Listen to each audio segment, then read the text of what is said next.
안녕하십니까. 닥터파이낸스 김영환 교수입니다. 오늘 드디어 구독자 1000명 돌파하는 거 기념으로 여러분들께 감사 인사 동영상을 만들어 올립니다.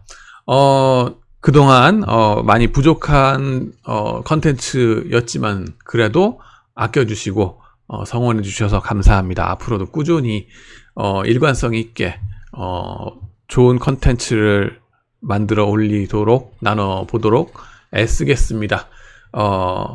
계속적으로 우리 커뮤니티를 위해서 또 여러분들 질문도 많이 해주시고 또 코멘트도 많이 해주시면 감사드리겠습니다. 그리고 근황 그랬는데요. 머리 저 깎았죠? 시원합니까? 네. 이거는 사실 학부생 친구들한테 특히 남학생들 중에 금융권 취업을 원하는 학생들한테 제가 솔선수범하려고 머리 깎은 겁니다. 예. 왜냐하면은 이쪽 금융권 쪽은 보수적일 수밖에 없거든요. 그동안에 머리를 왜 길렀었냐? 나름의 이유는 좀 몇 가지 있습니다. 저 나름대로 시험 문제 창작하거나 뭐 이럴 때 제 곤조 있게 그냥 제 마음대로 막 해보는 그런 이상한 문제들도 좀 내보고 그러려면 좀 여러 가지 저만의 고집, 예술가적인 고집도 좀 부려보고 막 그런 것도 좀 필요했거든요. 그렇지만은 그리고 또 동시에 좀 더 나이 들어 보이는 거를 저는 좀 추구하고 싶었어요. 왜냐하면은 MBA 수업이라든가 이런 데서 너무 어려 보이거나 그러면은 지금 72년생 50세입니다. 근데 그러면은 이 학생들로부터 반응이 좀 안 좋은 걸 제가 좀 캐치를 했습니다. 여러 상황에서. 그래서 일부러 좀 그래 봤었지만은 결국 현업의 분들을 좀 만나야 될 일도 많아지고 특히나 학생들과 함께 현업에 계신 전문가분들을 같이 만나 뵈야 될 상황들이 이제 많이 생기더라고요. 그래서 머리를 깎고 솔선수범을 하자라고 작정을 하고 깎은 겁니다. 잘했죠? 예. 그 다음에는 S&P 글로벌 마켓 인텔리전스와 루트 앤 글로벌 이쪽에서 저희들이 스폰서를 받아가지고 이번 2주일 전부터 시작해서 경영대학과 경제대학의 학부생들 100여 명이 모여가지고 27개 팀이 지금 퀀트 투자대회 경쟁을 하고 있습니다. 그래서 S&P 글로벌 마켓 인텔리전스와 루트 앤 글로벌의 이현준 대표님 이 자리를 빌어서 거듭거듭 감사의 말씀을 드립니다. 학생들을 위해서 이렇게 또 이 새로운 탤런트들이 어떻게 자라나고 있는지를 늘 깨어서 이렇게 지켜봐 주시는 시장의 전문가 분들께 거듭거듭 감사의 말씀을 드립니다. 학생들도 이걸 통해서 또 엄청난 업계의 최고 전문가 분들 그리고 또 외국계 신용평가사 최고의 신용평가사의 전문가 분들을 또 만나 뵙기도 하고 퀀트 투자의 최고 전문가 분들을 또 만나 뵙기도 하고 또 그분들의 심사 의견도 들어보고 그러는 기회를 통해서 여러분들도 더욱더 성장하시는 그런 계기가 됐으면 하는 바람입니다. 아직 그 행사가 이제 막 시작한 중반이기 때문에 계속 기도해야 됩니다. 잘 되도록 좀 성원해 주시면 감사드리겠습니다. 그리고 앞으로도 이런 대회를 여러분들 만약에 생각하신다면 저한테 말씀해 주시면 감사드리겠습니다. 그리고 이건 이제 근황 업데이트 중에 몇 가지 말씀을 드리면요. 인턴십 레퍼런스 체크를 제가 또 하게 됐었습니다. 이거는 사실 싱가포르에서 NTU에서 일할 때도 있었던 일이긴 한데 제 RA로 일했던 친구들이 인턴으로 일하게 되면은 그 인턴하는 회사에서 저한테 한번 콜을 줍니다. 전화를 줘요. 그래가지고 이 친구 홍길동이라는 애 아냐 사실 확인을 하는 겁니다. 그리고 무슨 일을 했었는지 그리고 그 친구가 얼만큼 프로페셔널하게 일을 잘 처리했었는지를 물어봅니다. 그래가지고 전에부터 있었던 일이고 이번에는 재밌었던 거는 홍콩의 헤지펀드에 제 학부생이 인턴십으로 가게 됐습니다. 그래가지고는 그쪽에서 레퍼런스 체크가 들어와서 이제 얘기를 하게 됐고요. ING 은행에서도 와가지고 연락이 와가지고 같이 네, ING 은행에서도 그렇게 연락이 와가지고 얘기를 했었는데요. 요건은 뭐냐 하면은 저한테 RA를 일하면서도 또 인터랙션이 많이 있게 되지 않습니까? 커뮤니케이션이 중요하다 하는 거고요. 보스의 익스펙테이션 매니지먼트가 중요하다 하는 거 말씀드립니다. 뭐냐면은 때로는 제가 그 학생 RA들한테 거의 밤새서 해야 될 일을 제가 던져줍니다. 그래가지고 뭐 이틀 사흘로 해와라 라고 데드라인 딱 주잖아요. 그러면은 그거에 대해서 사실은 데드라인도 안 주고서 그 얘기를 얘기할 때도 있어요. 그러면은 언제까지 해오면 되겠습니까? 데드라인을 먼저 물어보죠. 그런 거 해야 되고요. 그 다음에 내가 데드라인을 줬을 때도 이게 좀 무리한 데드라인이다 싶으면은 매일매일 제가 어떻게 일한다고 쳤을 때 요것을 정상적인 속도로 했으면은 한 교수님께서는 일주일 말씀하셨지만은 한 열흘 정도 걸릴 것 같습니다. 혹은 2주일 걸릴 것 같습니다. 라고 차분히 얘기를 해주는 게 아주 중요합니다. 그래야지 저도 또 그거에 맞춰서 작업을 순서를 조정을 하게 되거든요. 그래서 그런 것들에 대해서 차분하게 저한테 커뮤니케이션 하는가 뭐 이런 것들, 그리고 또 일을 했을 때 정확하게 하는지 그런 것들은 뭐 제가 랜덤 체크를 하기 때문에 그런 데 있어서 accuracy라든가 정확성이라든가 뭐 그런 것들, 그리고 프로페셔널 커뮤니케이션 스킬, 그런 거에 대해서 레퍼런스 체크로 얘기를 해주게 됩니다.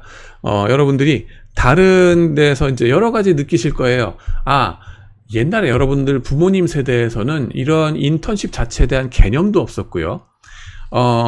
그 다음에 인턴십을 한다는 거에 대해서도 레퍼런스 체크가 들어가는지도 모르셨을 겁니다. 하지만 요즘은 이런 식으로 레퍼런스 체크를 부지런히 합니다. 수시 채용이란 게 다 이런 겁니다.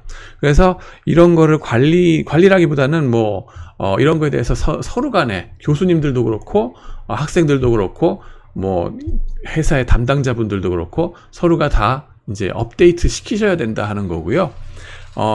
이런 식으로 우리들 가고 있다 하는 걸 먼저 말씀드립니다.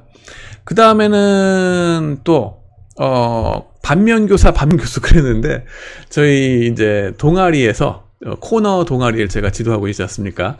모의 투자 대회를 해가지고 거기에 이번엔 저보러 막 같이 참가하자고 28명이 있는데, 그래가지고 한 학기 동안 이제 모의 투자 대회에 저까지 끼어들어가지고 하게 됐습니다. 근데 보니까 젊은 친구들의 이 감각은 정말 대단하더라고요. 1등 탄 친구가 26%인가 플러스로 나왔습니다. 남들 다 막 미국 시장 22% 마이너스 되고 있고 막 한국 시장도 마찬가지고 그런 상황에 잘하더라고요.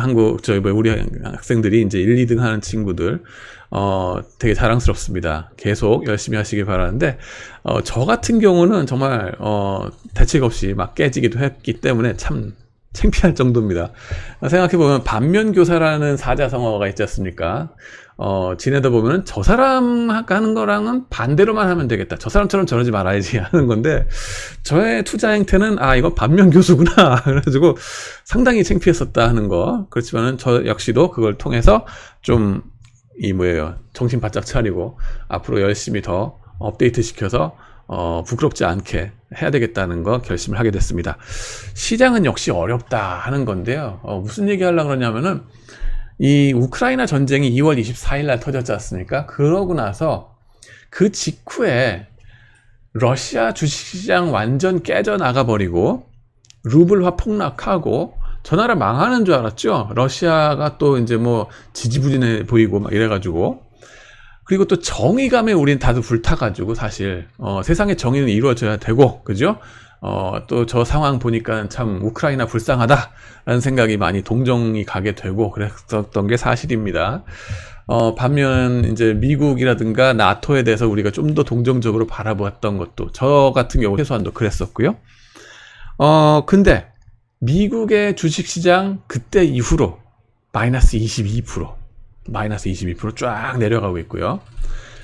인플레이션 때문에 난리가 났죠. 그 다음에는 러시아는 어떻게 됐습니까? 플러스 66% 쫙. 그래서 66 마이너스 22 하면 플러스 88%. 그렇게 나오더라고요. 그래서, 이게 참, 역시, 금융, 주식시장, 시장의 움직임이라고 하는 거는, 참 어렵다 하는 걸, 다시 한번 느끼게 됩니다. 이런 정의감도 중요하죠. 인생에 살면서 이런 거 필요하긴 한데, 뜨거운 피, 그죠? 당연히 있어야 되는 거긴 한데, 투자에 있어서는, 차가운 마인드, 바이어스 없이, 그죠? 그런 걸 가지고서 냉정하게 나가야 된다 하는 걸 좀 알 수 있는 것 같습니다. 물론 이 사태가 좀 제대로 우리가 원했던 바대로 좀 풀려주길 바랍니다. 지금 젤렌스키라든가 이런 분들 참, 그 대통령이라든가 우크라이나 분들 고생 많으신데, 좀 그분들이 좋은 쪽으로 잘 됐으면 하는 생각도 들고, 또 반면에 또 러시아의 그 자원, 그리고 또 그 파워, 그리고 또 중국이랑 같이 있는 실질적인 무시 못할 그 파워에 대해서도 우리가, 일단 현실적으로 냉정하게 대처를 잘 해나가야 될 거 아닌가. 감정적으로 혹은 너무 정의감에 사로잡혀서 어느 한쪽 일변도로만 가는 것도 조심은 해야 되겠다. 좀 뱀처럼 슬기롭고 양처럼 온순하게 해야 된다는 건데요. 그렇죠. 뱀처럼 슬기롭게라는 게 왜 뱀이란 말이 들어갔겠습니까? 정의감하고는 별도로 들어가야 된다는 거거든요. 그래서 레알팔리틱이라고도 그러죠. 비스마르크가 외교전에서 얘기했던 거, 헨리 키신저가 얘기했던 것도 그런 용어가 있었는데, 지금의 레알팔리틱은 무엇인가 다시 한번 디파인을 해야 되는 거 아닌가 하는 생각이 들 정도입니다. 좌우지간에 그런 점에서 좀 많은 걸 배울 수 있게 됐고요. 그 다음에는 또 최근에 금융시장 보면서는 스태그플레이션이 또 많은 이슈가 되고 있죠. 요즘 주식시장이 하루 3% 떴다가 하루 3% 폭락했다가 계속 이걸 반복하고 있습니다. 데일리 스탠다드 디비에이션이 인덱스로 봤을 때 1.5% 정도 된다고 말씀을 드렸었을 거예요. 역사적으로. 그래가지고 하루에 1.5% 정도 오르내리는 것까지는 그렇게까지 놀라지는 않아요. 근데 3%다? 3% TV도 아니고 3%가 오르내리면은 이건 뭐지? 하게 되는 게 당연한 겁니다. 근데 지금 하여튼 간에, 장타로 가시기엔 많이 힘든 상황이다. 단타로 치고 빠지려면은 완전 그걸로 전업으로 벌어먹고 살든가. 그거 아닌 이상은 절대 조심하셔야 될 상황이고, 특히나, 인플레이션과 함께 이자율이 올라가니까 주식시장에서 돈을 빼가지고 예금으로 갈 수밖에 없죠. 예, 그건 당연한 이치라고 볼 수밖에 없을 겁니다. 그 다음에는 그거에 대해서 스태그플레이션이란 게 복습하자 그러면은 스태그네이션, 뭔가 정체되는 거죠. 경제 활동이 정체되는 거고, 반면에 인플레이션은 인플레이션대로 막 벌어지고 앉았는 거죠. 왜냐하면 왜 이런 소리가 나오냐면, 인플레이션이라고 하는 거는 돈의 유통 속도가 빨라지면 경제가 화랑이 돼가지고, 그죠? 돈이 흔하게 돌아가게 되면은 인플레이션이 올라갈 수밖에 없는 건데, 경제가 화랑은 안 되는데 침체가 되는데도 불구하고 물가는 물가대로 떠버리는 그런 상황이 되는 거죠. 러시아 이쪽 우크라이나 발로 해가지고 식량 위기라든가, 그 다음에는 오일, 그런 기름, 원유, 이런 자원 쪽에 있어서의 엄청난 원자재 가격들의 폭등, 그죠? 폭락이 아니라 그런 것 때문에 지금 인플레이션이 엄청나게 되고, 미국 같은 경우 지금 가솔린 값이, 제가 유학할 때만 해도 1달러 퍼 갤런 했던 게 2달러 된 것만 해도 엄청난 충격이었었거든요. 지금 6달러, 7달러 이런 얘기 하던데, 비명 지르는 소리가 들리고 있습니다. 미국에 계신 교민 여러분, 잘 견뎌내시기를 기원합니다. 많이 힘드실 텐데, 그래도 미국에선 지금 이제 캘리포니아에선 그래서 인플레이션을 견뎌내라고, 인플레이션 릴리프의 의미로 $1,000씩을 또 준다 그러죠. 참 역설적인 상황이긴 한데 오죽하면 지금 그럴까 하는 생각도 듭니다. 반면에 저게 파퓰리즘적인 정부의 정책이면은 저런 게 만약에 반복되면 어떡하나 상당한 걱정을 하게 되고요. 저게 우리가 지금까지 알았던 미국과는 또 다른 미국의 모습이 보여주게 되면 그것도 큰일 나는 거 아닌가 하는 생각이 듭니다. 정신 바짝 차려야 할 때다 하는 거 거듭거듭 느끼게 되고요. 그 다음에는 듀크 파이낸스 교수님, 거기 캠벨 하비 교수님, 대가분 계시다 그랬죠. 그분이 또 한 말씀 하셨습니다. 센트럴 뱅커 이 파월 의장, FRB 의장. 이분이 이 시장의 신뢰를 잃었다는 비판은 전부터 있었습니다. 엘 에리언부터 시작해서 케임브리지 대학에. 거기에 신뢰를 잃은 거에 대해서는 저도 또 SBS에서 얘기를 한 적이 있고요. 근데 여기에서 하비 교수님 한 말씀 더 하신 거는, 야, 이거 봐라. 인플레이션이 벌써 지금까지 보이는 것만 해도 7, 8%는 떴고, 그런 마당에 Fed Funds Rate, 이 리스크 프리 레이트를 1.75%로 막는다? 지금 그거 갖고서 무슨 자이언트 스텝 하네, 뭐, 무슨 베이비 스텝 하네, 뭐 이거 갖고서 빅 스텝 하네, 뭐 이런 거 갖고서 왈가왈부할 때냐, 그거보다 훨씬 더 강력한 게 필요한 게 아니냐라는 말씀 뿐만 아니라, 이자율을 더 올리라는 얘기보다는 뭐예요? 핀셋처럼, 니네 400명의 경제학자들이 지금 뭐예요? 중앙 정부에 있지 않냐, 그 페더럴 리저브 쪽에도 그렇고, 이쪽에 그 연구하시는 박사분들이 그렇게 많은데, 빅데이터 시대인데 사실 그분들 다 활용해가지고 어느 곳에서 물가가 올라갈지 그 소지를 파악한 다음에 그거를 집중 공략하도록, 마이크로 매니지 하도록, 이런 것도 생각해 봐야 되지 않나 라고 말씀하시는 게 참 인상적이었습니다. 일단 간에 파월 의장이 이제 뭐 반성하는 얘기를 좀 하신 것 같기도 하고, 근데 이 신뢰를 잃어버린 이 분이 앞으로는 제대로 할까 하는 제대로 하길 바랍니다. 하지만은 얼만큼 참 힘든 앞날인 것 같다라는 생각이 듭니다. 저는 뭐 매크로가 가이가 아니기 때문에 제가 이거를 얘기할 수 있는 처지는 아니라는 거 좀 방어막으로 삼고 넘어갈까 합니다. 그 다음에는요, 남은 시간에 좀 더 하고 싶은 얘기는, 이제 학부생들이 취업하는 데 있어서, 그죠? 대졸 취업이 지금 상당한 문제지 않습니까? 물론 일본 같은 경우는 지금 대졸 취업이 너무 잘 돼가지고, 대학생들이 공부를 안 한대요. 어차피 취직 다 될 건데, 뭐, 놀자! 막 이러면서, 정신없이 논다고 그러긴 합니다. 그런 거 보면은 차라리 일본어를 그동안, 일본 미워한다고 막 그렇게 지난 몇 년 동안 했잖아요. 그때의 역발상으로 일본어를 공부했던 사람들한테는 지금이 기회라는 거죠. 투자란 것도 이런 겁니다. 양처럼 온순하게, 뱀처럼 슬기롭게. 네.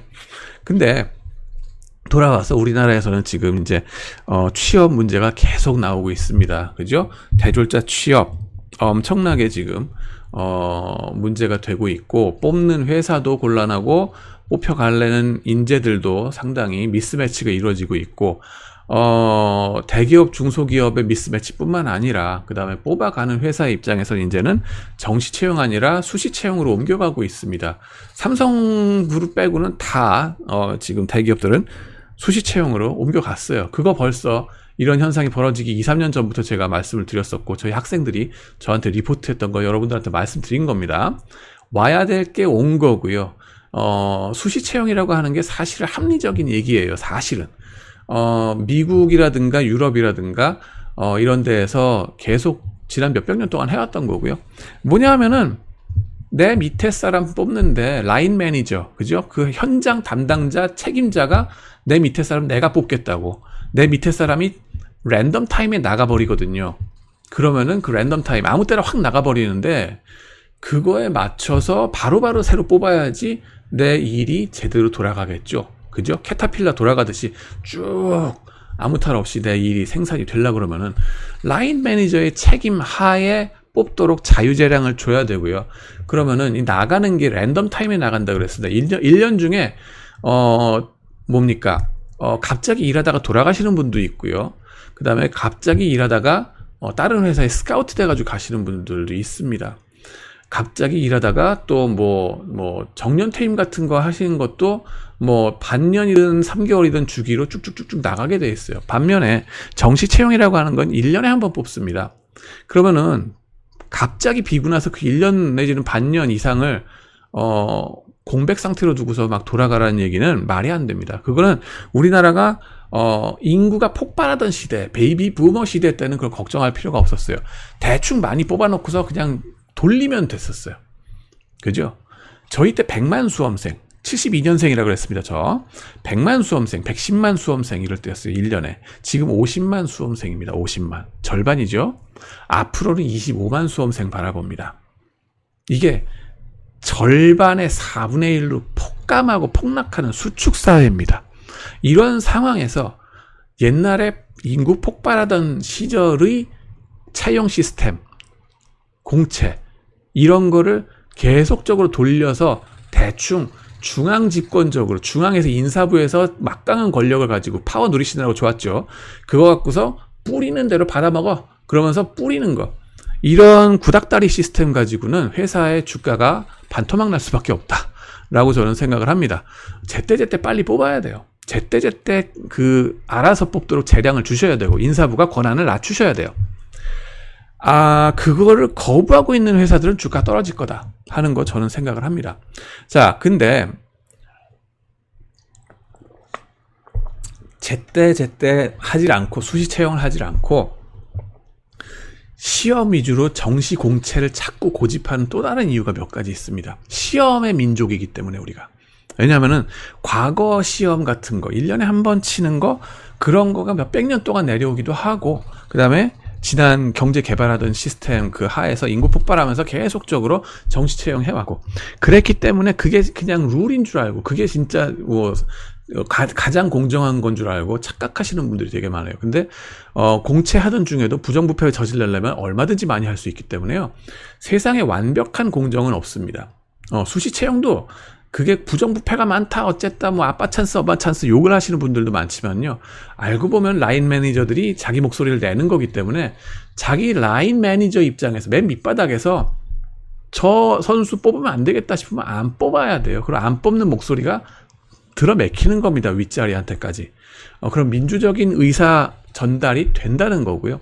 그런 MZ세대들도 비롯해서 이런 것들이 점점 더 많이 의사 전달이 확실하게 될 거예요, 위로. 마음대로, 위에서 마음대로 하시던 좋던 시절 가셨어요. 그렇기 때문에, 이제 수시 채용에 대해서 그렇게 부정적으로 볼 건 아니다 하는 거. 그런데도 불구하고 정시 채용에 그렇게, 그러니까 수시 채용에 제대로 적응을 못하게 되는 이유는 뭐냐 하면은 사실은 시험에 너무나 우리가 얽매여 있는 인생을 살고 있기 때문에 그렇습니다. 시험에 얽매이는 인생. 언제부터 시험에 얽매입니까? 사실은 여러분들 자녀들 보시면은 태어나서 말할 때부터 학원 보내시잖아요. 뭐 심한 경우는 대치동 학원 뺑뺑이를 유아원 때부터 보내신다고 난리를 칩니다. 그러고서는 대치동 그쪽에서 학원가에 뺑뺑이 돌려가지고 12년 동안 키우고 그러고 나서 재수 삼수를 막 하고서 그러면 15년 동안 심하면은 그 이상을 맨날 시험이란 거에 얽매여서 살아요. 그러면은 북한에서 무슨 김일성 교시 외는 것처럼 뭐 김일성 그런 거에 완전히 얽매여서 종교처럼 그런 것처럼 여기는 시험이란 종교에 얽매여서 사는 거예요. 남북이 갈라져가지고 똑같은 짓 하고 있다고 보시면 된다고 해요. 그러고 나면은 이 시험이라는 게 정말 절대적으로 그런 게 공정하거나 아니면 그것만이 여러분의 능력을 평가하는 게 아니거든요. 행복은 성적순이 아니고 능력도 여러분의 세일즈 능력이나 비즈니스 능력도 시험과는 상관이 없습니다. 학점과 상관이 없어요. 그런데 그걸 몰라. 애들이 그걸 믿고 싶지가 않아요. 시험 성적만이 공정하다고 믿고 싶어 해요. 왜냐하면 15년, 20년을 그쪽에 매여서 살아왔기 때문에 내 인생이 그렇게 살아왔기 때문에 그걸 정당화해야 되는 게 사람의 인지상정입니다. 그렇지만 현실적인 게 뭐예요? 돈 버는 일은 시험 성적과는 상관이 없거든요. 그런데도 이걸 자꾸 얽매이게 만드는 게 뭐냐? 사실은 학원, 대치동 학원 가외 이쪽 재벌들 있죠. 이 사람들의 세뇌 작업의 결과라고 저는 생각을 합니다. 그래서 학생들이 대학을 들어와도 시험의 무한 루프에 헤매고야 맙니다. 어떻게 해서 헤매느냐? 여기서 이제 제가 가능한 얘기들을 조금 더 해드릴게요. 이거는 이제 반수라든가 붙어놓고 반수하거나 재수하는 애들에 대한 얘기도 많이 들어갑니다. 이게 특정 대학, 특정과에 한정된 얘기라고 생각하시면 큰 착각입니다. 지금은요, 서울 의대를 제외한 모든 대학의 모든 과에서 지금 벌어지고 있는 현상이라고 보시면 돼요. 심각합니다. 이게 서울 공대를 붙어놓고도 지방 의대를 가기 위해서 재수 삼수를 하는 애들이 있어요. 많아요. 그게 또 어쩌다 한두 명 익스트림 케이스겠지. 저도 그런 줄 알았어요. 그게 아니에요. 지금 그런 상황이 아니에요. 이유가 있습니다. 그리고 그런 반수하는 것이 나중에 시험에 습관 드는 거, 계속 습관 들어서 못 벗어나가는 거, 거기서 못 벗어나는 거랑 계속 같이 갑니다. 보세요. 자, 이제 들어와 놓고서 일단 붙어놓고 반수를 하는 애들이 어느 대학이든 그렇게 많단 말입니다, 지금. 그러다 보면은 계속 습관이 계속 그쪽으로 들 뿐만 아니라 미련을 못 버리고요. 그다음 학과에서 제공되는 프로그램들이라든가 이런 거에 정보가 느려져요. 거기에 참가를 안 합니다. 뿐만 아니라 취직할 때 맨 마지막 그 4학년 때 순간을 생각해 보시면요. 회사 담당자들이 정규직 취업 인터뷰를 할 때에 뭐라고 물어봐요? 그러면 이쪽 직무 관련된 거 경험이 있니? 너 이쪽 바닥이 어떤 분위기인지는 알고서 오는 겁니까? 라고 물어봐요. 옛날에 인구 폭발할 때에는 대충 다 뽑아놓고서 그냥 갖다 훈련 기계 돌려놓고서 그냥 으쌰으쌰 우리는 삼성맨 우리는 LG맨 이러면서 막 몇 달 동안 하고서 대충 흩어 뿌리면은 그 많은 애들이 그냥 우르르 해가지고 대충 배워서 어떻게든 적응했어요. 근데 지금은 사람 자체가 없어요. 사람 자체가 없는 데다가 뽑아가지고 그렇게 훈련시킬 여력이 없어요, 회사들이. 대학에서 알아서 가르쳐야 돼요, 그거를. 그렇다고 대학이 회사의 무슨 직업훈련소냐? 그것도 아니에요. 그래서도 안 되고. 대학은 대학대로의 역할이 있어요. 근데 그러면 학생이 알아서 이런 회사의 직무라든가 내지는 그쪽 인더스트리, 업종에 대한 분위기나 냄새를 좀 웬만큼은 맡아놓고서 가야 돼요. 그래야지 그 직무에서 뭐가 필요한지를 얘기를 할 수가 있고, 그 다음에 그 자리에 내일 당장 저 자리에 앉혀도 일하겠네 싶은 사람을 뽑아야 되거든요. 그러니까 경력 같은 신입을 원한다는 얘기, 불평이 나오잖아요. 그렇다고 경력을 쌓을 수도 없어요, 어디 가서. 그러면은 어디 가서 그런 경험을 합니까? 인턴십을 해야 되고 아르바이트를 해야 돼요, 인턴십 이전에.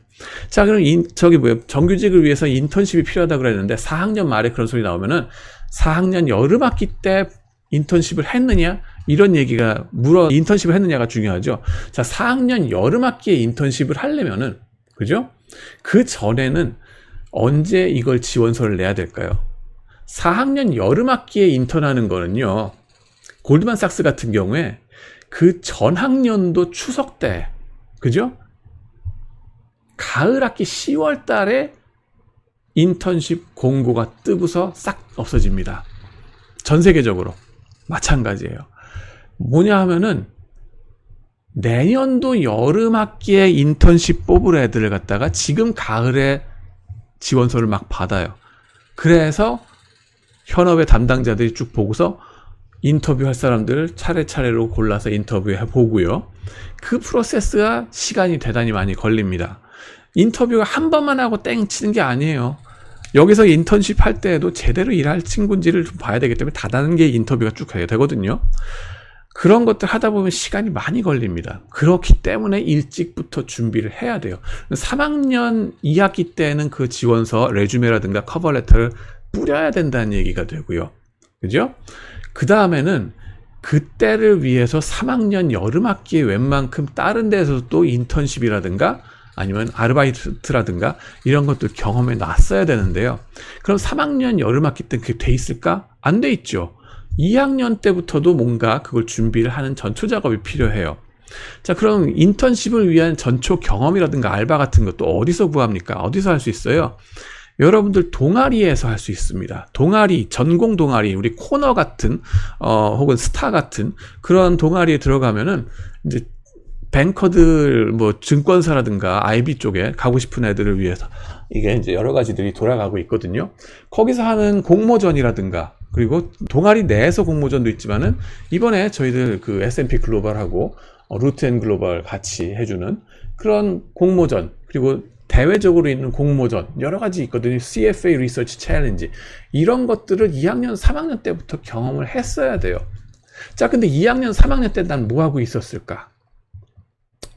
자, 여학생들 같은 경우는 딴 걸 하고 있었을 수 있는데 남학생들 같은 경우는 뭡니까? 주로 군대에서 막 제대를 해가지고 이제 겨우 정신 차리고 뭘 하겠다라고 생각할 때죠. 근데 군대에서 제대하고 나서 군대 갔다 와야 됩니다. 그죠? 팔도 강산에 사나이가 의무는 다 해야지. 근데 군대 갔다 오고 나서 난 이제부터 정신 차리고 열심히 공부하기로 했어. 그러면서 뭘 합니까? 자격증 시험 준비로 파고듭니다. 이 시금을 전폐하고 완전 자격증 시험에 올인을 해버려요. 그게 CPA가 될 수도 있고 CFA가 될 수도 있고 사신 없죠. 행시가 될 수도 있고 여러 가지 7급 공무원이 될 수도 있고 뭐 외시가 될 수도 있고 별거 다 해야 돼요. 근데 문제는 뭐냐 하면은 그때의 그 시험 준비로 파고들면은요, CPA 같은 경우 생짜로 2년 동안은 준비를 해야 돼요. 그걸 시험 시스템 자체가. 그러면 그거 하면서 자신한테 자신이 할 수가 없는 뭔가가 있어요. 뭐냐면은 이런 인턴십 경험이라든가 동아리 경험을 할 수가 없습니다. 그 동아리 경험, 인턴십 경험, 그 중요한 것들 3, 4학년 때 하는 거를 다 안 해버리고서 오로지 그 자격증 시험에 통과하기를 바라면서 하는 거거든요. 그래서 붙기를 바랍니다. 저도 붙기를 바라고, CPA도 좋아요. 다 좋습니다. 저 하지 말란 얘기 아니에요. 하려면 하세요. 그게 체질이면 하셔야 됩니다. 근데 내가 그것 때문에 뭐를 희생시켜야 되는지를 제대로는 알고서 도전하세요.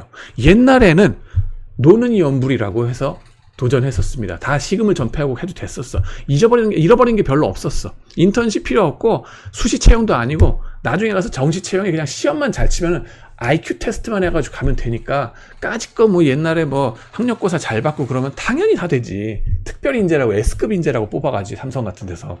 그랬으나 지금은 상황이 다릅니다. 시험 성적 좋은 거 필요 없다. 시험 백날 잘 해봤자 백면서생이고 실제로 나가서 세일즈 할 수 있냐고, 낯이 두껍냐고, 뭔가를 팔아먹을 수 아냐고, 제대로 합법적이고 윤리적인 테두리 안에서 이런 걸 뭐든지 팔아볼 수 아냐고, 그 능력이 되는지 봐야 돼요. 금융이건 마케팅이건 똑같습니다. 인생은 세일즈예요. 마찬가지예요. 학문도 마찬가지예요. 학문은 합법적이고 윤리적이고 학술적인 과학 툴 안에서 최대한도로 세일즈 할 줄 아느냐, 마찬가지입니다. 좌우지간에 돌아와서 인턴십이라든가 동아리 경험을 2, 3학년 때, 4학년 때까지 쭈루루룩 해야 돼. 심지어 사실 하버드라든가 미네소타라든가 이런 데 있는 미국 대학생들 보면은요, 1학년 뿐만 아니라 고등학교 때부터 헤지펀드에서 인턴십을 합니다. 그 경력 갖고 벌써 23, 4시면 나가가지고 대학 졸업하고서 한참 팔팔한 나이에 일을 밤새도록 합니다. 워라벨이고 나발이고 필요가 없어요. 일한 만큼 돈 달라고 확실하게 주기 때문에 그쪽은 깔끔하게 주고 떨어집니다. 자, 홍콩도 싱가포르도 마찬가지예요. 1, 2, 3학년, 1학년, 2학년 때부터 인턴십을 위해서 레주메 뿌리고 돌아다닙니다. 자, 그러면 그쪽에서는 CPA는 다 포기했을까요? 아니에요. CPA 시험 시스템 자체가 다릅니다. 그쪽은 일단 회사에 그 어카운팅, 그 펌에 PwC든 뭐든 인턴부터 시작해서 자격증 없이 일단 들어가요. 자격증 없이 일단 들어가서 알바든 인턴이든 경험 쌓고 그 바닥에 냄새 좀 맡아보고, 어카운팅 하시는 분들이 이런 냄새를 풍기는 이런 분들이구나. 이쪽이 너무 좋아. 딱 내 스타일이야. 오빠 딱 내 스타일.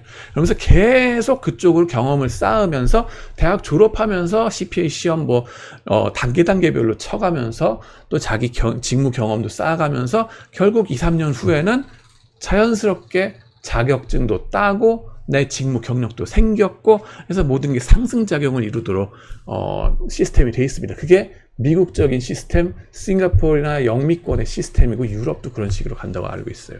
자, 근데 우리나라는 그게 안 된다 그랬어요. 뭐라고요? 단번에 일단 시험부터 패스하고 나서 회계 회사에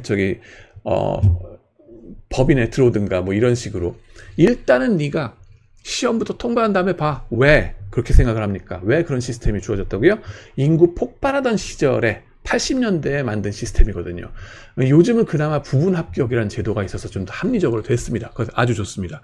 그런 식으로 해서 부분 합격으로 해서 더 나가는 거를 전 사실은 더 권장을 합니다. 제 훌륭한 제자들도 그런 쪽으로 해서 부분 합격으로 해서 나가서 또 경험도 쌓고 또 결국 자격증도 따고 이런 선순환의 구조를 만드는 친구들이 있습니다. Strongly encouraging you. 이쪽에서는. CFA도 그런 점에서 마찬가지예요. 무조건 3차 시험, 1, 2, 3차에 3차까지 다 통과해야지 IB에서 받아줄까? 안 받아줍니다. 저 친구 왜 그래? 일단은 1차 정도만 통과하고 그죠? 1차 시험만 통과하고 경험부터 쌓고 여기 냄새부터 맡아보고 이쪽 바닥에 사람들이 자기 취미에 맞는지 취향에 맞는지 그걸 좀 알아가면서 차차로 2차 3차를 통과하시고 그러면서 자연스럽게 업력과 학력이 같이 가도록 만드는 게 중요하다. 업력과 학력이 같이 가도록 한다. 정말 중요합니다. 사실은 우리나라의 자격증 시험들이 그런 점이 아쉬워요. 업력과 학력이 같이 가도록 하느냐, 학력만 먼저 막 채운 다음에 뭐 학술적인 건 학력적인 거는 뭐 일단 시험 통과를 위해서 됐고 그 다음에 업력적인 건 술 퍼마시면서 하면 되고 뭐 이런 잘못된 학습 효과가 있어요. 지금 그거 고치셔야 됩니다. 그게 다 80년대 급속성장하던 인구 폭발하던 그 시대에 나오던 인도 스타일의 방법이라고 보시면 돼요. 학력고사 재수삼수 막 딱 하는 것도 보면은 뭐 옛날에 그랬잖아요. 아쉬운 건 네가 아쉽지 시험 보는 사람이, 시험 베푸는 사람은 갑질하는 거죠. 딱 이 편의주의, 행정 편의주의, 그걸 1년에 한번 딱 지어주면서 이거 통과하는 수재들만 뽑을 거야. 이거 통과 못하면 네가 문제야 라고 이제 하는 거, 이런 관점은 버리셔야 됩니다.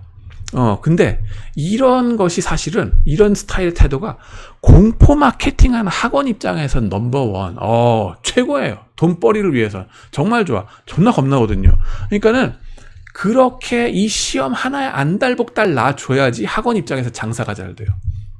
그러니까 시험 시스템하고 학원 시스템하고 같이 뭔가 유착이 있는 거 아닌가 하는 깊은 느낌이 들어갑니다. 그래서 좀 여러모로 이런 것들을 개선할 여지가 많아요. 빨리 하셔야 됩니다. 이거 정책 당국자분들이라든가 교육부라든가 아니면 과기부라든가 노동부라든가 이 부서들이 다들 좀 생각을 해보셔야 돼. 같이 생각하셔가지고 이거를 어떻게든 이 수축사회에 맞게 성역화되어 있는 사람들이 드물단 말이에요. 이걸 어떻게 업력과 학력이 같이 가도록 자격증 시험 제도를 고칠 건가를 고민하셔야 됩니다. 자, 그래가지고 보면은 붙어놓고 반수하는 그 버릇들, 이게 빽 해가지고 쭉 4학년 때부터 쭉 해가지고 돌아가 보면은 군대, 그죠? 그리고 군대 이전에 뭐 하느냐? 1, 2학년 때 미국 애들은 인턴십 같은 거 하기 위해서 노력한다 그랬죠. 뒤도 안 돌아보고 어느 대학을 갔건 말건 일단은 그냥 시도를 인턴십 쪽으로 해서 경험을 쌓는 게 중요합니다. 스트리트 스마트가 되도록 해야 된다는 거. 도널드 트럼프가 얘기를 했던 거고 옛날에, 그죠? 망고불변의 진리입니다, 사실 이거는, 그죠? 북스마트가 되지 마시고 스트리트 스마트가 되셔야 된다는 건데, 근데 그 스트리트 스마트를 추구해야 될 1, 2학년 때 우리나라 학생들은 뭐 합니까? 우리나라 학생들은 서울의대를 제외하고는 다 뭐 한다고요? 반수, 붙어놓고 반수를 그렇게 많이 한다고요. 이게 교수님들이 벙어리 냉가슴 앓고 있어요. 그거 말했다가는 우리 학교에 대한 얘기인 줄로 우리 학교의 명예가 누가 될 줄 알고 쉬쉬쉬쉬 하시는 거예요. 알고 보면은 우리 학교 안에 문제가 아니라 여러 학교가 다 마찬가지예요. 그 와중에 돈 버는 거는 누구다? 대치동 학원 재벌들이야. 그리고 학생들은 인턴십이나 알바 같은 거는 안중에도 없고 어디로 간다고요? 학원 과외하러 가요. 학원 과외 하거나 아니면은 알바를 뛰죠. 알바를 뭐로 합니까? 중고생 영어 수학 과외에서 알바를 합니다. 그러면서 자기가 익숙했던 고기에서 계속 놀아나고 있어요. 계속 쳇바퀴 돌아. 더군다나 이 유혹이 너무나 심한 게 뭐냐면은 강남에서 그런 거 하면은 지금 페이가 엄청납니다. 그래가지고 웬만한 알바 갖고는 속이 안 찰 거예요. 그 편의점 알바든가 뭐 어디 카페 알바 갖고는 비교가 안 될 정도로 뭐 어떤 회사에서 주는 알바 같은 거에 주는 시급 같은 거, 최저 시급, 그거랑은 비교가 안 될 정도의 페이가 들어온다고요, 지금. 대치동이라든가 이런 데서 과외를 하면은. 그러다 보니까 계속 그런 거를, 내가 익숙하던 그 수능 시험을 자꾸 1, 2학년 때 되돌아보면서 그 유혹에 빠지게 돼요. 그 시즌이 되면은 한번 가서 볼까? 이런 생각 안 들겠어요? 돌아보는 자 소금 기둥이 되리라. 저는 얘기를 했습니다. 분명히. 제가 잔도를 불태워라 라고 하는 동영상을 전에 만들었고요. 붙어놓고 반수하는 짓 하지 말라고 얘기했어요. 여러분이 앉아있는 그 자리, 등록했던 그 자리는 여러분 아니었으면 더 진실한 마음으로 최선을 다해서 죽기 살기로 일했을 공부했을 그 학생들의 자리를 여러분이 꿰찬 거거든요. 그러면 미안한 줄 알고서 최선을 다해서 여러분 지금 학과 공부를 열심히 하셔야 됩니다. 그러지 못하고 계속 옛날에 익숙하던 삶을 되돌아보는 자. 욥이 성경에 보면 나옵니다. 욥이 아니죠. 저쪽에 뭐예요? 아브라함 때 이 소돔과 고모라를 나오는 아브라함 때 있던 사람 하나가 있는데 로트라고 있습니다. 랏, L-O-T, 랏, 이름도 랏.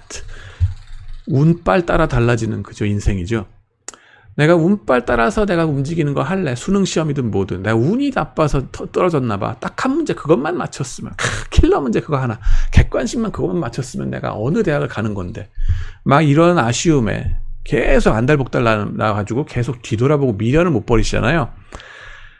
소돔과 고모라를 도망쳐 나오다가 랏의 마누라가 소금 기둥이 됐습니다. 마찬가지예요. 여러분이 여러분의 꿰차고 있는 그 자리에 여러분 아니었으면 정말로 진짜 열심히 노력해가지고 더 훌륭하게 됐을 그 사람들의 자리를 여러분이 희생시킨 거거든요. 그러면은 감사한 줄 알고 열심히 하셔야지. 뒤도 안 돌아보고서 열심히 하셔야 되지. 자꾸 뒤돌아보고 그러면은 소금 기둥이 된다. 문제는 뭔지 아세요? 소금 기둥이 당장 돼가지고 없어지면 모르겠는데 계속적으로 서서히 소금 기둥이 됩니다. 그게 재난의 시작이에요. 그래가지고 사실은 여러분들이 나중에 끝판에 가서 수시 채용에 적합한 인재가 되느냐 아니냐 하는 거는 어디서부터 시작되는 거냐? 바로 반수 시도를 쓸데없이 하느냐, 미련을 못 버리는, 그죠? 미련 때문에 자꾸 뒤돌아보는 사람들은 이 소금 기둥 되기 쉽습니다. 나중에 가서. 그래놓고 나중에 정시 채용 내가 시험 준비만 계속해 왔으니까는, 그죠? 시험만이 정당한 거라고 생각하면서 뺑뺑이 돌아왔으니까는 계속 그러다가 뭐예요?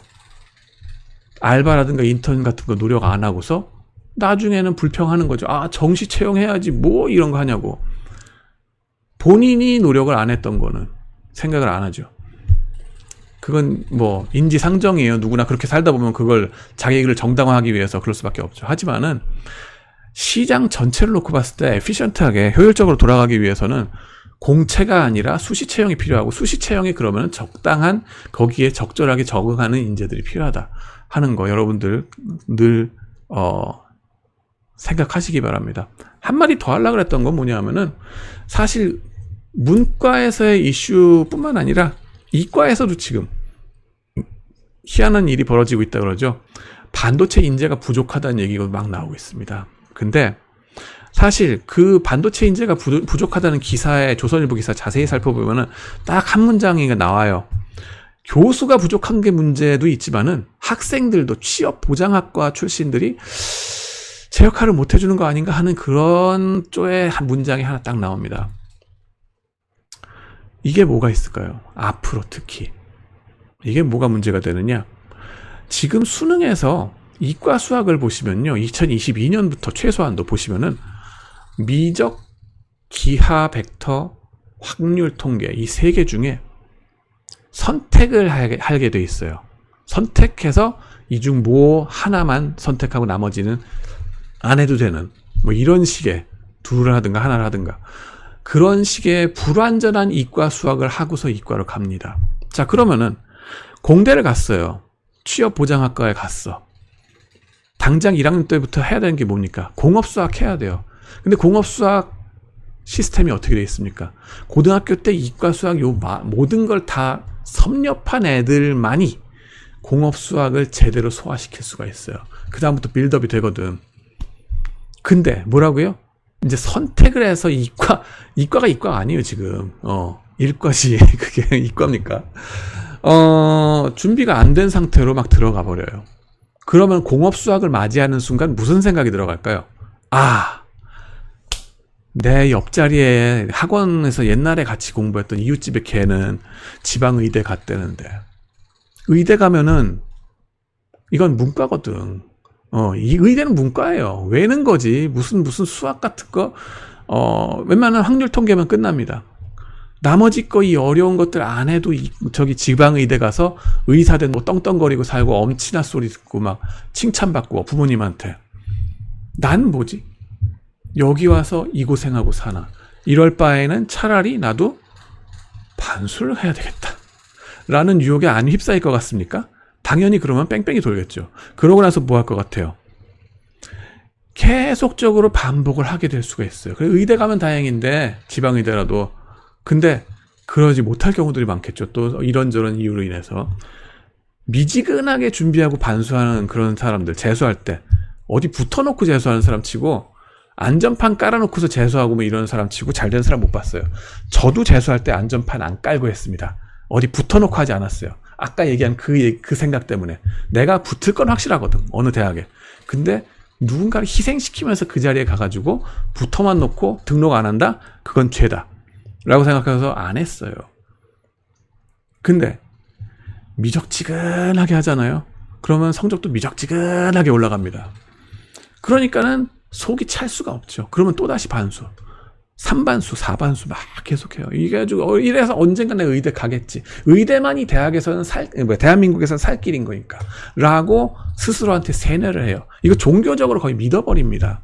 그러면서 저한테 악플 다시는 분도 있어요, 지금 보면은. 근데 깨어나야 돼요. 이거를 일어나야 된다고. 그 다음에는 이런 사람들이 제대로 못 가고 나서 다시 그 공대로 다시 돌아오면은 공부는 제대로 될까? 나이는 들었는데. 그러고서 더군다나 취직 보장이 됐어. 취직 보장이 됐으면요, 사람 마음이란 게 간사해서요, 뭔가 철밥통이 주어지는 순간부터 일 안 합니다. 인센티브란 게 그런 거예요. 경제적 인센티브 아시죠? 그렇기 때문에 그런 애들이 나중에 졸업하면 어떻게 될까 상당히 걱정되지 않습니까? 그게 우리나라의 핵심 인더스트리의 회사들이라 그러면은 그 회사의 주가 떨어지는 거 당연한 거 아니에요? 그런 걱정이 있습니다. 물론 제가 문과라서 잘 모르고 하는 소리일까라고 저도 믿습니다. 좌우지간에 그래도 최소한도 IB 쪽이라든가 컨설팅 쪽이라든가 이런 건 다 같이 가요. 마케팅도 P&G라든가 한다 하는 제일기획이라든가 이런 탑 퀄리티의 마케팅 회사, 컨설팅 회사, 투자은행, 외국계 다 같이 가요. 이건 수시 채용입니다. 수시 채용을 여러분들 준비하는 거 정말 중요하고요. 인턴십의 중요성, 이런 것들, 자격증 시험 준비, 기회비용 조심하시고요. 86세대 부모님들은 이런 걸 잘 경험해보지 못하셨을 수밖에 없어요. 그분들 세대에서는. 그냥 그분들이 다 이해하시기를 바라지 마세요. 여러분들 흔한 오버컨피던스가 뭐냐면은, 까짓거 무슨 자격증 내가 졸업 전에 다 따고 내가 3관왕 4관왕 해가지고 멋지게 딱 보란듯이, 남들 보란듯이 최고의 회사에 취직 잘할 거야, 정규직으로. 잘 되시길 바랍니다만은 뜻대로 되기 대단히 힘듭니다. 거기서도 결국 원하는 건 뭐다? 인턴십이라든가 뭔가 특이한 경험, 틀에 박힌 자격증 갖고서 얘기하는 거 구닥다리 같은 느낌이라서 그거는 너님 말고도 많이 있거든요. 그래서 착각하지 마시고요. 일단은 인턴십 같은 경험, 공모전 같은 경험 불이 나게 지원하셔야 되고요. 그 다음에는 희한한 게, 공모전에 1등을 했어. 그러면 당연히 레주메에 써야 되는 거 아닌가? 안 써요. 레주메를 업데이트해야 되는데 업데이트를 안 해. 그것도 황당합니다. 그런 것들 당연히 자랑거리 제대로 하시라고. 네, 제가 반복적으로 말씀드리죠. 레주메라는 거는 합법적이고 윤리적인 테두리 안에서 여러분의 자랑을 제대로 늘어놓을 줄 아셔야 된다는 겁니다. GPA 꼭 늘어나야 되냐? 그럴 필요 없다고요. 이게 여러분의 셀링 포인트면 해. 아니면은 과감하게 없애도 돼요. 회사에서 요구하지 않는 이상. 요구하면 해야 되겠지. 하지만 그런 거. 근데 GPA 3.0 out of 4.5 이걸 꼭 첫 줄에다 내놓습니다. 학생들이. 아무 생각 없이. 그리고 그런 거 지워야 되겠죠. 그리고 그 다음에는 공모전 해가지고 1등상 아니면 어때? 아니 거기 입상 안 했으면 어때? 파이널리스트까지 못 갔어도 거기에 내가 지원해봤다. 그런 것도 어디에 참가해봤다는 것도 써보실 필요가 있습니다. 이건 셀링 툴이라고요. 그래서 읽는 사람이 관심을 두고서 이 선수 그래도 한번 뽑아봐. 아니 뽑아봐가 아니라 인터뷰나 해보자. 잡아봐. 얘 잡아봐. 이렇게 돼서 끌고 오게 만들어야 돼요. 네, 끌고 오게 만들어야 되고, 그걸 할 줄 아느냐예요. 세일즈 능력이 되느냐, 여러분이. 세일즈 능력 하루아침에 이루어질 것 같죠? 안 됩니다. 여러분이 많이 나가서 경험을 해봐야 돼요. 서러움도 경험해봐야 되고, 그래야지 낯도 두꺼워지고 세일즈도 할 줄 알게 됩니다. 그 다음에는 이 커버레터를 인턴십 할 때에 보내는 것도 대단히 중요하다 하는 것도 말씀드려야 돼요. 이번에 모건 스탠리 프라이빗 에퀴티 쪽에서 인턴을 했던 친구 얘기가 그겁니다. 아니 이게 레주메만 낸 게 아니라 나 같은 경우는 커버레터를 냈기 때문에 그 커버레터까지 낸 극소수 중에 하나라서 찬스가 좋았다라는 얘기가 나왔어요. 보면은 저쪽에서 인턴십 뽑아주는 회사에, 그죠? 얘가 어떤 데 관심을, 이 회사에 얼만큼 관심 있는지를 쫙 영어로 쓴 친구하고, 한 페이지로 요약을 해가지고 쓴 친구하고, 그 레터 안 쓰고 그냥 레주메만 띵 낸 사람하고, 누가 더 어필링 합니까? 당연히 커버 레터 쓴 사람한테 먼저, 불러보자. 이렇게 되는 거예요. 여기 인지상정이에요. 이게 부정부패입니까? 아니에요. 합법적이고 윤리적인 툴 안에서, 그 테두리 안에서 세일즈를 잘하는 거예요. 그거 하루아침에 된 것 같아요, 그 능력이. 그 친구 인턴십 지금까지 한 3-4개 했어요. 하루아침에 되는 게 아닙니다. 나는 하루아침에 될 거야. 나는 정시 시험에서, 수능 정시 시험에서 거의 몇 점을 받았거든. 꿈 깨세요. 그거 남들은 정시 아니라 수시로 들어온 사람들은 달라서 들어온 줄 압니까? 다 마찬가지예요. 오히려 적응을 더 노력하셔야 되는 게 정시 쪽으로 해서 들어오신 분들이에요. 시험에 완전 노예가 됐을 수가 있기 때문에 그 마인드셋을 깨고서 컴포트 존을 벗어나서 수시 채용이라는 룰에, 세계적인 룰이에요, 이거는. 그리고 여러분 글로벌 가고 싶다며, 월스트리트 가고 싶다며, 그쪽의 룰이라고. 지금 서울에서도 그거 한다는데 웰컴 해야 될 거 아니에요. 왜 거기서 움츠러들고 자기 편한 대로만 하려고 드냐고.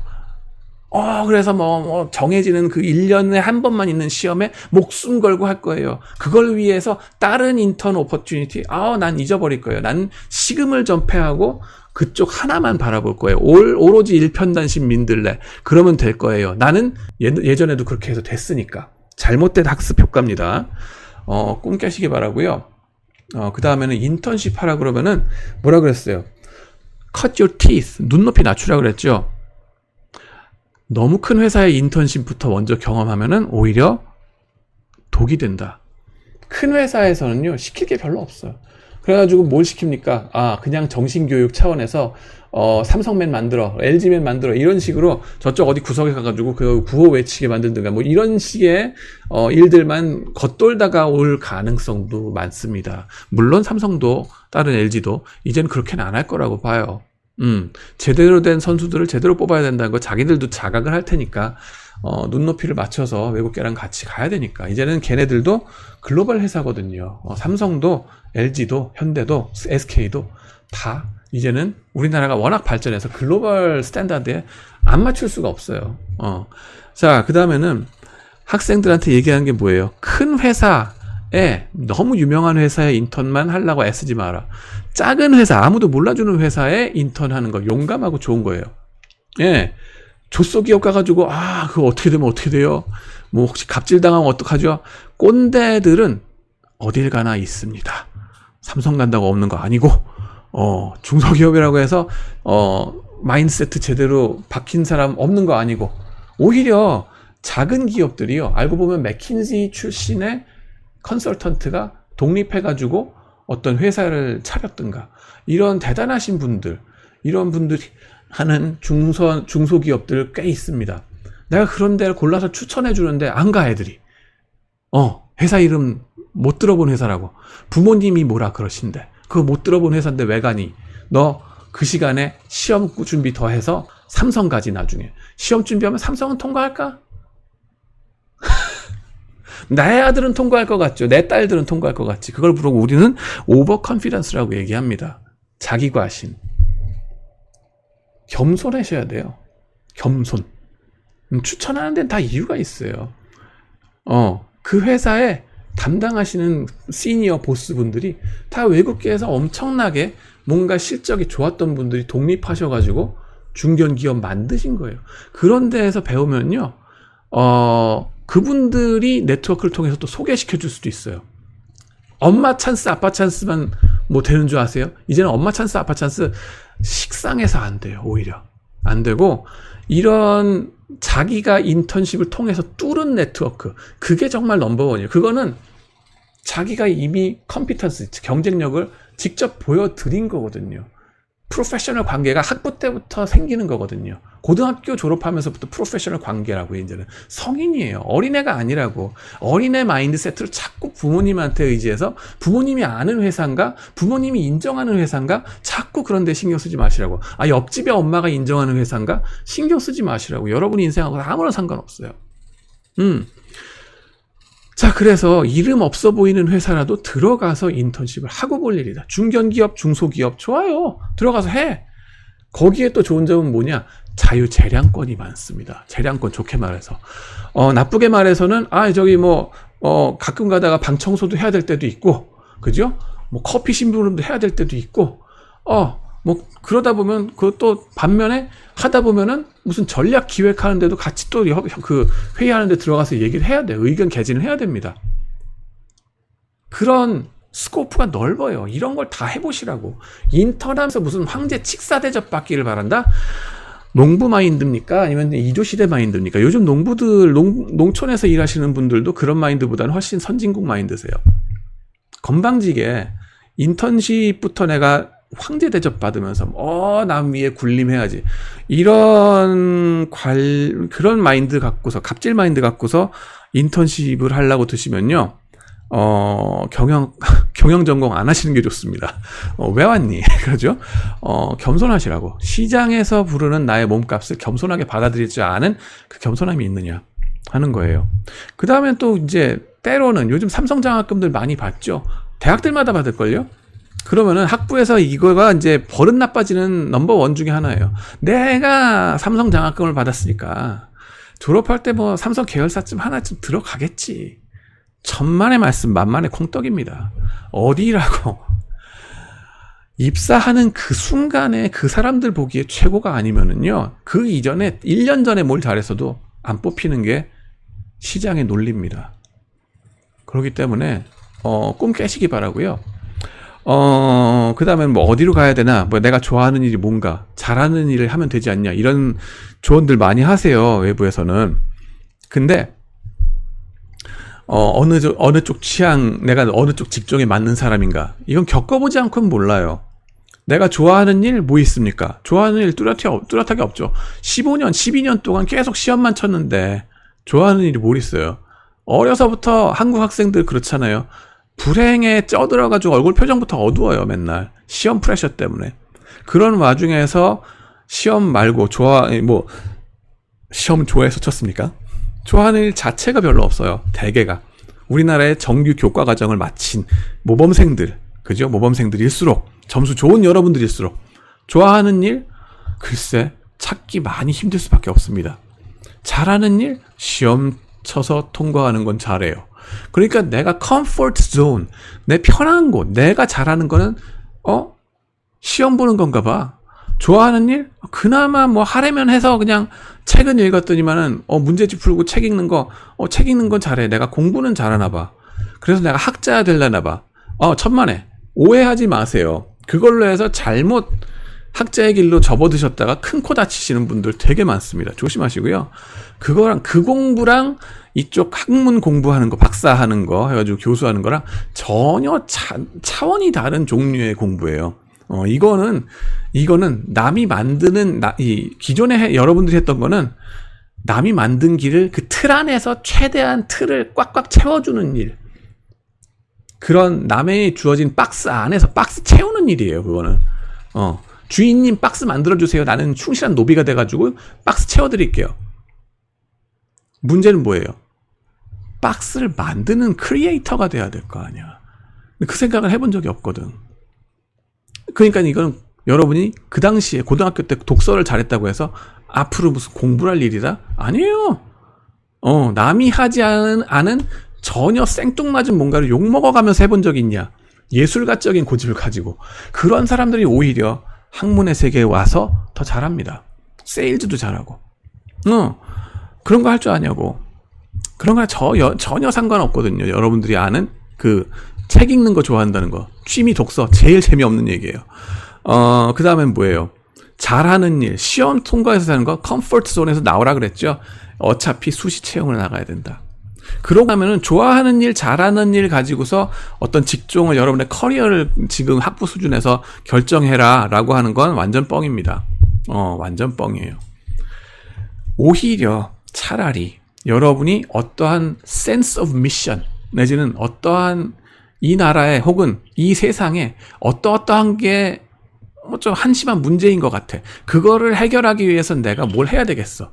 라는 그런 sense of mission 내지는 어느 구석에 저쪽에서 보면 돈 벌 기회가 있는 것 같아. 비즈니스 미션 그런 걸 가지고서 그냥 들고 파는 거예요. 그 에어리아를, 그 분야가 어디를 관심을 가져야 되는데 사회적인 것들이라든가 여기 비즈니스 전반적인 거 그걸 하기 위해서는 비즈니스 뉴스 같은 것도 보셔야 되고 사회 기사도 보셔야 되고 다방면의 탐독을 해보셔야지. 그러다 보면은 어딘가 발견될 거고 그 관련되는 곳에 현업에 뛰어들어 보시라고. 그 회사 담당자들을 직접 찾아가 만나 보시든가 부딪혀 보셔야 돼요. 이제 코로나 바이러스 이것도 좀 웬만큼 좀 나아지고 있으니까 바이러스 상황이 그죠? 사람 접촉하는 거 그렇게 겁날 거 없잖아요. 접촉해 보시고 만나 보시라고.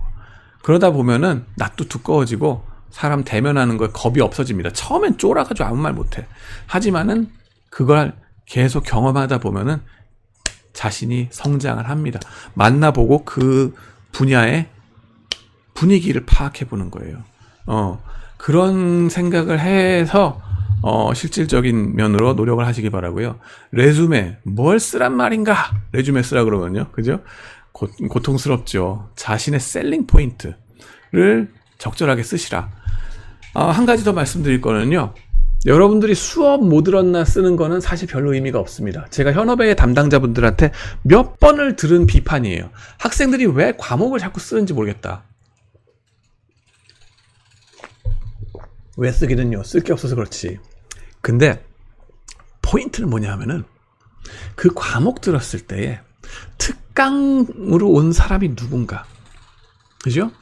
인더스트리에 유명한 사람들을 저 같은 경우는 좀 모셔와가지고 특강을 자리를 마련하거든요. 왜 그럴까? 레주메에 쓰라고. 그분들의 수업, 그분들의 특강을 들어서 나는 어떤 점이 좋았다. 레주메에 그거 쓰라고요. 쓰라고 해서 그거 쓰면 누가 죽입니까? 못 죽여요. 여러분의 셀링 포인트이기 때문에. 그러면은 유명한 분들 혹은 여러분들이 그 기억에 남는 분들 몇몇을 거기다 쓰는 거예요. 그죠? 어떤 수업 같은 경우는 우리의 그 벤처 파이낸싱 송교직 교수님께서 하시는 거 보면은 프라이빗 에퀴티 그 최고의 프라이빗 에퀴티 회사에 가서 담당자 만나보게 만드세요. 왜 그런 줄 아세요? 그 깊은 뜻을 아셔야 돼. 그 담당하시는 프라이빗 에퀴티의 치프 그 분들 펀드 매니저 분들의 성함을 쓰라고. 거기다가 쓰고 내가 이분하고 프로젝트를 이제 그 감수를 받았는데 그게 기억에 남습니다. 그러면은 레주메 읽는 사람이 이 친구 불러와 해가지고 데리고 와서 물어보고 싶지 않겠어요? 그래서 그 회사의 그 펀드 매니저하고 얘기해 보니까 어떻디? 라고서 얘기가 되는 거예요. 그러면은 그 다음부터는 여러분 판인 거야. 여러분이 거기서 얘기를 재밌게 그리고 진실되게 사실에 100% 충실하게 뻥치면 안 됩니다. 있는 그대로 말씀하셔야죠. 느낀 그대로. 그 인터뷰하는 그거 잡기가 그렇게 힘든 거거든요. 근데 레주메에서 그런 학과에서 나오는 특별한 기회들, 그죠? 그런 특강 자리 빠짐없이 참석해서 들어봐야 되고 명함 받아봐야 되고 연락처 받아놔야 돼요. 그거를 레주메에 쓰라고. 여러분의 셀링 포인트가 그게 된다고요. 근데 이거를 못하는 이유가 뭐라고요? 자격증 시험에 올인한다고 들어가서 식음을 전폐하고 이런 거 다 끊어버리거든요. 완전히 무슨 아주 산속의 도인 도사 이런 거 하는 것처럼 고시촌 들어가가지고 모든 걸 끊고서 그것만 집중해야 돼. 80년대 70년대 고시 스타일이에요. 그죠? 그 마인드세트를 계속 하다 보니까 특강이라든가 이런 걸 대단히 경시하게 되고 그게 레주메에 쓰여 들어가질 못하게 돼요. 당연히 인터뷰를 못 받고 취직이 안 되죠. 얘기거리가 없는데 공통적으로. 그 특강에서 배운 게 무슨 소용이 있어요? 1시간에. 단 1시간이라도 고수들한테 들으면요. 세상을 바라보는 눈이 확 달라집니다. 아, 이 친구가 이 레벨의 사람한테 특강을 듣고 느낀 바가 있었대. 와우. 일단 높이 나는 새의 그 퍼스펙티브를 같이 나눌 줄 알아야 돼요. 하버드 애들이 왜 뭐가 다른 줄 아세요? 특강으로 들어오는 사람들이 다 그런 사람들이거든. 물론 나도 그리고 우리 학교 교수님들도 다 그런 사람들을 모셔오려고 애를 씁니다.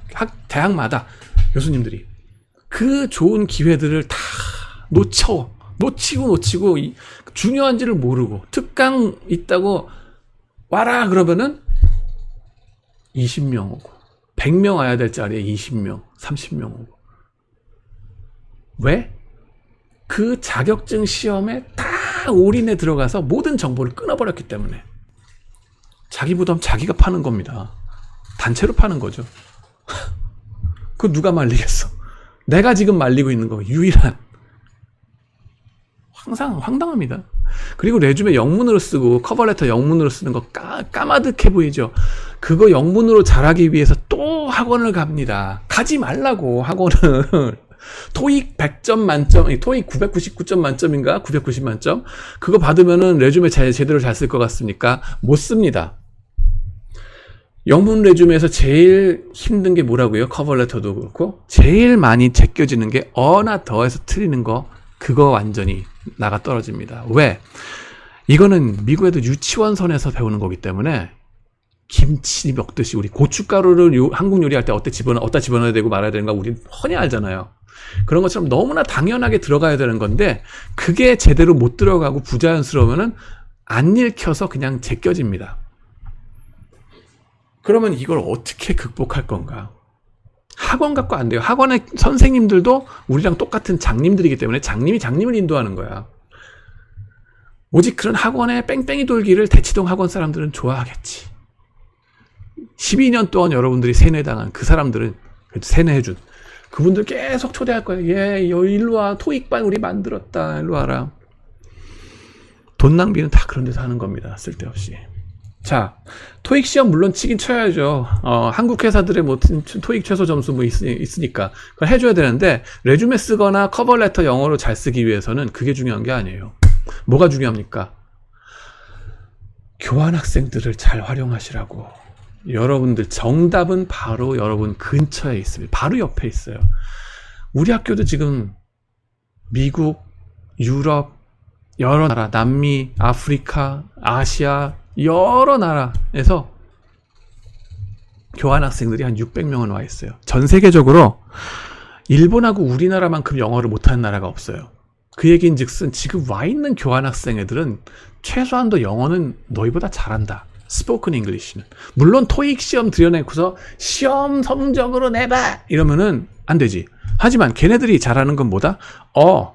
더 이런 거를 네이티브 잉글리시 하는 사람처럼 해버린다고요. 그렇기 때문에 그 친구들하고 친구를 잘 사귀고 일단 물론 이용해 먹기 위해서 하는 그런 게 아니에요.